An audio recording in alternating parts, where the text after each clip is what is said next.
What's going on, everybody? It's your boy C-Zar, and we are talking about OnyxCoin today, XCN USD. Hit that like button, subscribe, and thank you all for being here.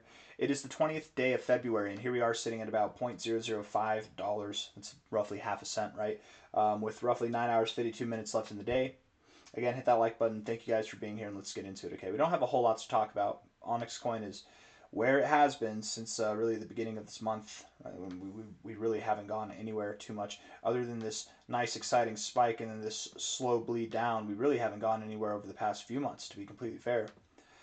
Yes, we've pumped. Yes, we've dumped back down, unfortunately. However, still, again, in comparison to most cryptos over the past few months, we're actually in better shape. We actually have higher lows, positive structures being built. This rounded bottom doesn't look too bad in my opinion, but rounded bottoms are a boring process. They do take a lot of time. There are moments of excitement here and there, but they do take a lot of time to form. The exciting stuff takes place in the later phases, not in the trenches where we are right now. Looking at this on the daily time frame. Actually, let's look at this on the 1 hour time frame and just see what's going on real quick. Not a whole lot. We're breaking down right now. Not a lot of volume. That's okay. I wouldn't be surprised if we move back up. We do have a pretty solid gap down there. Yeah, inevitably we probably do move down. Okay, we probably do move down. There are gaps to the upside here that have not been filled. There are gaps further up as well that haven't been filled. I forget where they are. I know there's one all the way up at 2 cents as well. But there are some other gaps that haven't been filled. That gap probably does get filled, though. That's our little secret sauce there. RSI rejecting the overbought zone, not rejecting the oversold zone, getting back below the 50. Stochastics, MACD, RSI, they all look bearish. So coming down, that's the easy call. 4 hour time frame here looks bearish, really on all accounts. So yeah, and I mean you literally look like you're about to reject right here on the MACD. You could get a cross, could get a little cross. If you do, that'd be nice, but I'm not calling for that right now. If we cross green on the MACD, you guys, I mean, just notice here. It's not that it can't happen, but just notice. Do we have any false crosses? Not really. To the red or to the green effect. There's no false crosses. Right, a false cross, just so we're all on the same page, looks like this, right? Like that's a false cross or that's a false cross. But this is very weird stuff. That might not even be a fair comparison. Let's see. Yeah, something like that. That's a false. It's still weird though. Still weird.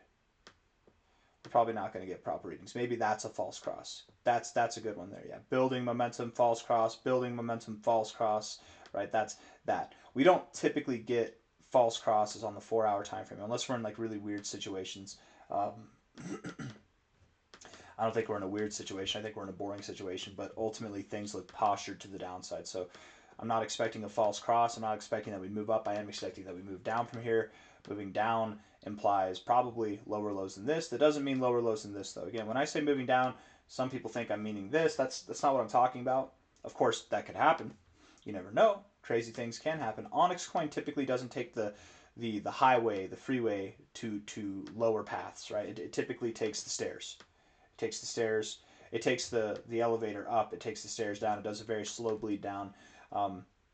So going lower from here, I'm not necessarily expecting that we go below this low, but I am fully expecting that we could go below this low here.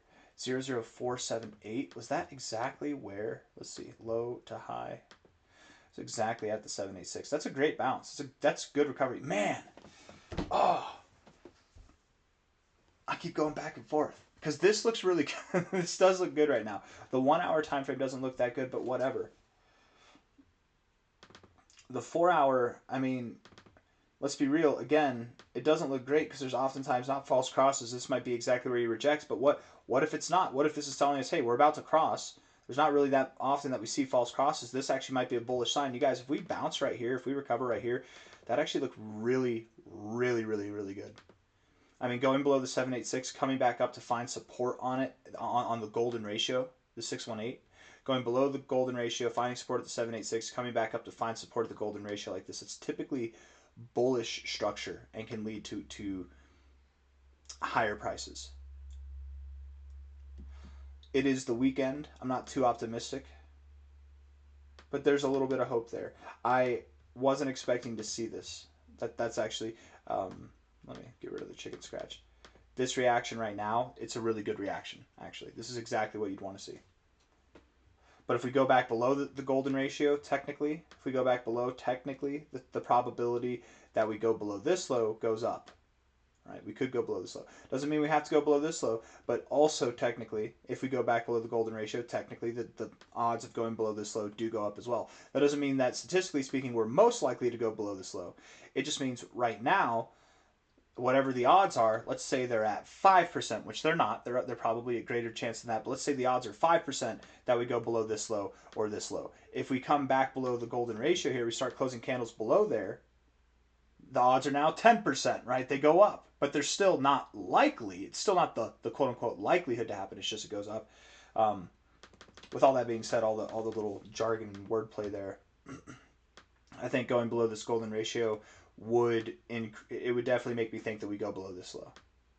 And anytime we're getting around here, you guys know it's definitely danger territory. We could be flirting with something, a move that takes us overall down below 0.004 if this persists.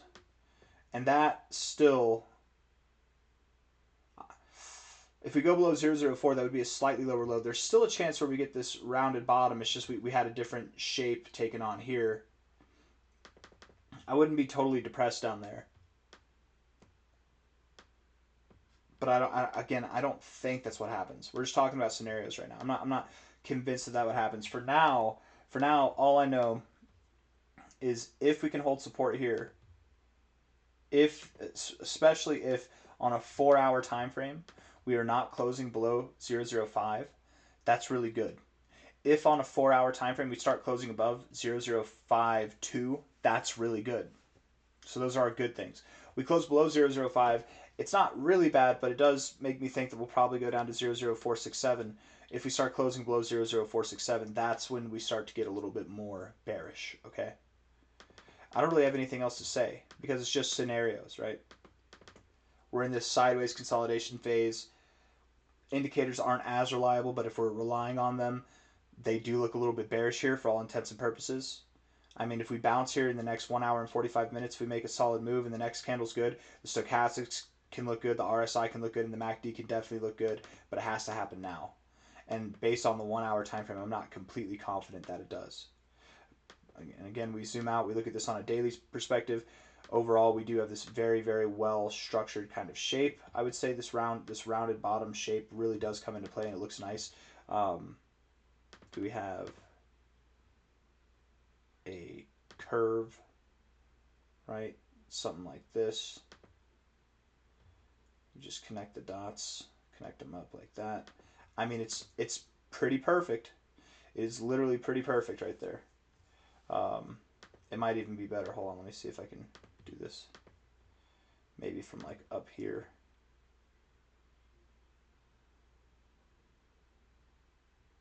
It's the magnet. The magnet's throwing me off.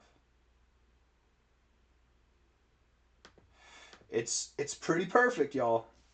It's pretty perfect. Doesn't mean that it has to be. Doesn't mean that we have to move up or anything. But it's got this really well structured kind of curve to it. And it's been going on for quite some time. And again, the issue with curves like this, it's the same thing as like drawing these diagonal lines. It's like you can kind of fudge them, right? Like if this curve doesn't hold up, okay, well then maybe we have a slightly lower curve here where we could go lower. You know what I mean? Like maybe we're looking at it wrong. Maybe it is a curve, but it's overall a longer process, and we still have lower to go. We'll have a lower low, and it's a much longer drawn out process. I don't know. At this moment, all I can say beyond just spitting a bunch of theories and saying what if we do this, what if we do that, all I can say is first off right now it's nice to see the price moving up a little bit. What we want to see is a bounce directly in this area. If we go lower, we want it to be in the form of a wick and not closing lower, okay? On a 4-hour time frame, you take this low to high. The fact that we're above the golden ratio is nice. We can wick below the golden ratio, fill this gap, and still come back up. That's fine. What we don't want to do is start closing 4-hour time frames below 005. We can go below 005. We don't want to close 4-hour time frames below 005. We want to start closing time frames, 4-hour time frames above 0052. We don't want to just wick there and then close below. We want to close above there. So that's the bullish perspective. We close below 0051, prepare for 0048 to 00467, and then we'll probably go from there. Okay, hit that like button, subscribe. Thank you all for being here. I'll see you on the next one. Take care. Bye bye.